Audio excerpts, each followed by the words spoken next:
Assalamualaikum warahmatullahi taala wabarakatuh. Nah, untuk hari ini kita akan meneruskan pembahasan terakhir di bab 2, yaitu unit 7, menganalisis produk perundang-undangan. Materi Pendidikan Pancasila kelas 10, kurikulum merdeka, ya. Baik, sebelumnya Bapak mengingatkan di bab 2 ini ada peta konsep secara keseluruhan terbagi menjadi 7 unit. Unit pertama yaitu tentang pengenalan konstitusi dalam pengalaman hidup sehari-hari, sudah dibahas. Yang kedua ini sama sudah pada video sebelumnya, ketiga pun sudah, keempat, kelima, sampai juga keenam. Nah, untuk pertemuan kali ini kita akan membahas terakhir di bab 2 yaitu unit 7, menganalisis produk perundang-undangan. Adapun tujuan pembelajarannya yaitu peserta didik dapat menganalisis suatu produk perundang-undangan apakah telah diarahkan untuk mencapai tujuan pendirian Negara Kesatuan Republik Indonesia, yaitu melayani rakyat kebanyakan dan tidak berpotensi terjadinya korupsi. Itu tujuan pembelajaran kita di pertemuan terakhir ini, ya, pertemuan terakhir di bab 2 ini. Baik. Nah, seluruh peraturan perundang-undangan di Indonesia itu harus merujuk kepada Pancasila dan juga Undang-Undang Dasar Negara Republik Indonesia tahun 1945. Sekali lagi, di sini semua ya, peraturan perundang-undangan yang ada di negara kita itu harus merujuk terhadap Pancasila dan juga Undang-Undang Dasar Negara Republik Indonesia tahun 1945. Tidak boleh mengabaikan apalagi bertentangan dengan Pancasila dan juga Undang-Undang Dasar Negara Republik Indonesia. Seperti halnya sila ketuhanan yang Maha Esa dalam Pancasila dan juga pasal 29 ayat 1 dan 2 Undang-Undang Dasar Negara Republik Indonesia tahun 1945. Nah, keduanya itu memberikan perlindungan kepada agama dan juga kepercayaan kepada Tuhan yang Maha Esa. Maka semua peraturan perundang-undangan yang ada di bawahnya tidak boleh bertentangan terhadap keduanya itu. Lalu undang-undang sampai peraturan daerah tidak boleh menuliskan norma hukum yang melarang tentang kebebasan beragama, ya, seperti itu.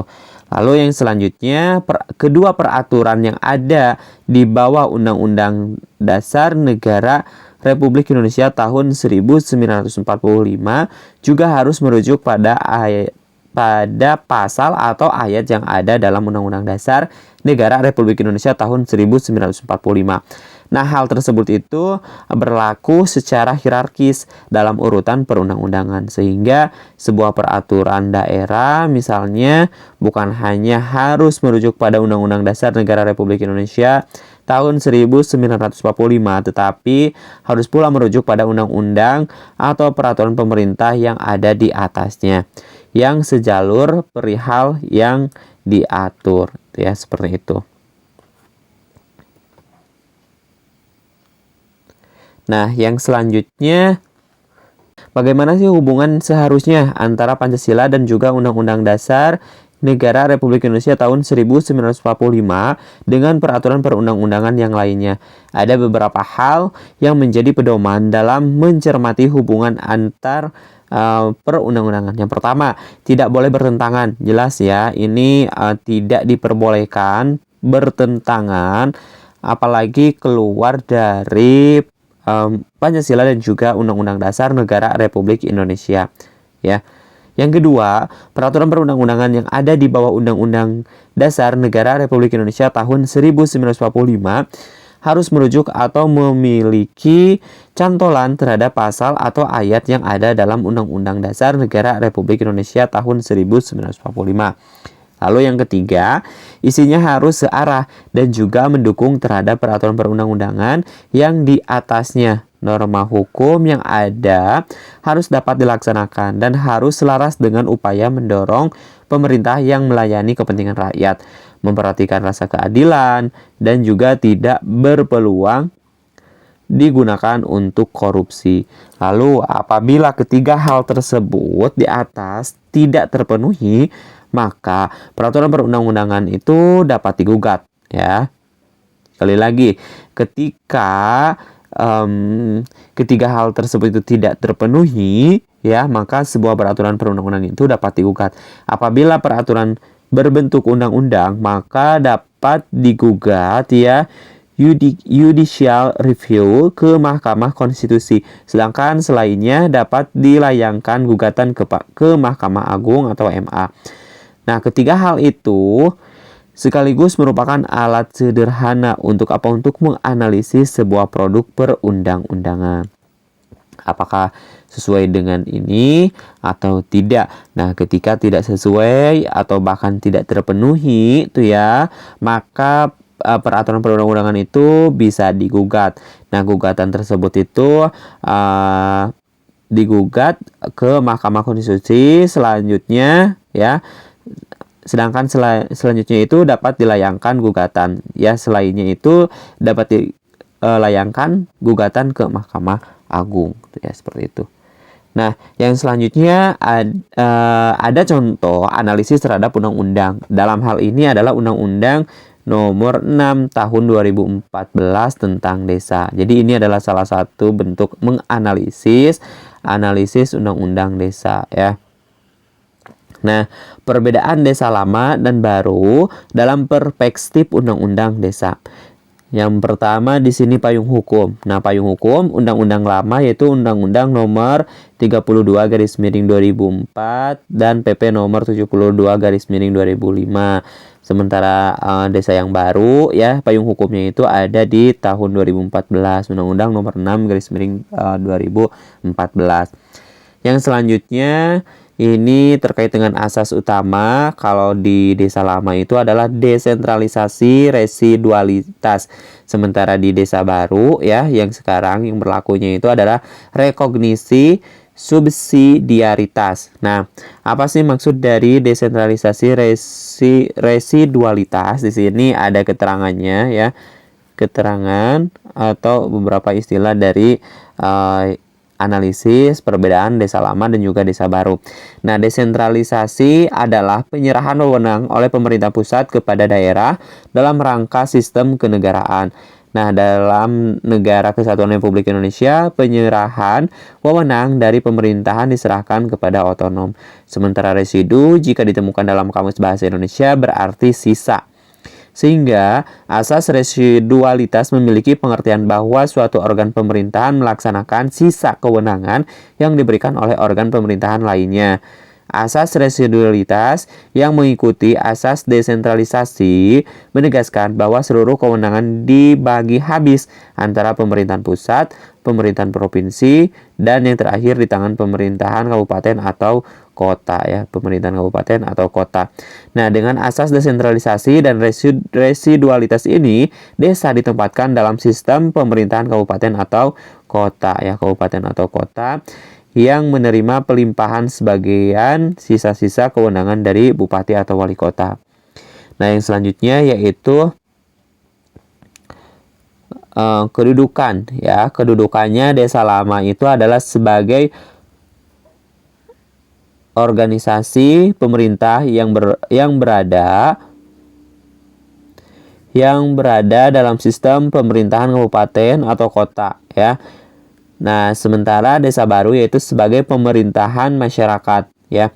Nah, tadi kan asas utama desa lama itu adalah desentralisasi dan residualitas. Sementara di desa baru adalah rekognisi dan subsidiaritas. Nah, dalam penjelasan Undang-Undang Nomor 6/2014, rekognisi ini adalah pengakuan terhadap asal-usul, sedangkan subsidiaritas ini adalah penetapan kewenangan berskala lokal dan pengambilan keputusan secara lokal untuk kepentingan masyarakat desa. Nah, ini yang berlaku di desa baru ya. Desa baru terkait dengan asasnya. Kalau asas desa lama yaitu asas utamanya itu adalah desentralisasi dan residualitas, di mana residualitas ini adalah bisa dikatakan dalam Kamus Besar Bahasa Indonesia itu artinya adalah sisa. Sementara yang berlaku sekarang yaitu ada di Undang-Undang Nomor 6/2014, yaitu asas utamanya itu adalah rekognisi dan juga subsidiaritas yang mengedepankan atau berskala kewenangannya itu adalah lokal, pengambilan keputusan secara lokal untuk kepentingan masyarakat desa. Tuh. Oke, yang selanjutnya ini terkait dengan posisi dan juga peran kabupaten atau kota. Ya, desa lama itu adalah kabupaten atau kota mempunyai kewenangan yang besar dan luas dalam mengatur dan juga mengurus desa. Sementara yang baru, ya, kabupaten atau kota mempunyai kewenangan yang terbatas dan strategis dalam mengatur dan mengurus desa, termasuk mengatur dalam dan mengurus bidang urusan desa yang tidak perlu ditangani langsung oleh pusat. Yang selanjutnya yaitu tentang delivery, kewenangan dan juga program ya. Kalau desa lama ini adalah menganut tentang target ya. Atau desa baru ini, kalau desa baru yaitu mandat. Perbedaannya antara target dengan mandat. Nah, beberapa istilah sebagai berikut. Kalau target ini dijelaskan aksi atau langkah apa ya saja yang akan dilaksanakan untuk mencapai tujuan. Sementara mandat atau KBBI dalam Kamus Besar Bahasa Indonesia, perintah atau arahan yang diberikan oleh orang banyak atau rakyat, perkumpulan dan juga sebagainya kepada seorang atau beberapa orang untuk dilaksanakan sesuai dengan kehendak orang banyak. Yang selanjutnya politik tempat, yaitu kalau desa lama ini adalah lokasinya itu desa sebagai lokasi proyek dari atas. Sementara desa baru yang sekarang yaitu arena. Desa sebagai arena bagi orang desa untuk menyelenggarakan pemerintah, pembangunan, pemberdayaan dan juga kemasyarakatan.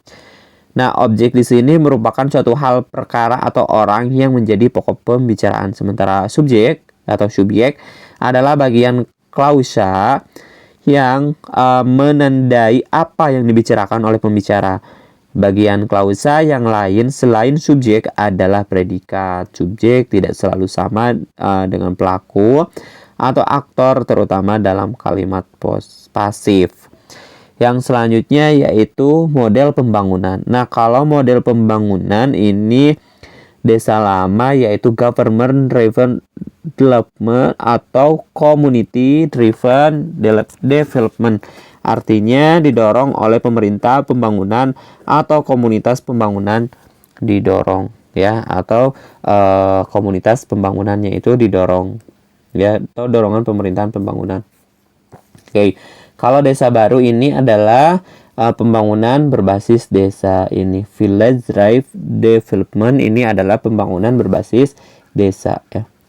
Yang terakhir yaitu pendekatan dan juga tindakan, di mana pendekatan dan juga tindakan dari desa lama ini adalah imposisi dan juga mutilasi sektoral. Sementara di desa baru ya yang sekarang diterapkan terkait dengan Undang-Undang Nomor 6 tahun 2014 tentang Undang-Undang Desa, yaitu fasilitasi, emansipasi dan juga konsolidasi. Sekian untuk materi pembahasan kita, cukupan sampai di sini. Sampai jumpa di video pembahasan selanjutnya. Kami akhiri. Assalamualaikum warahmatullahi wabarakatuh.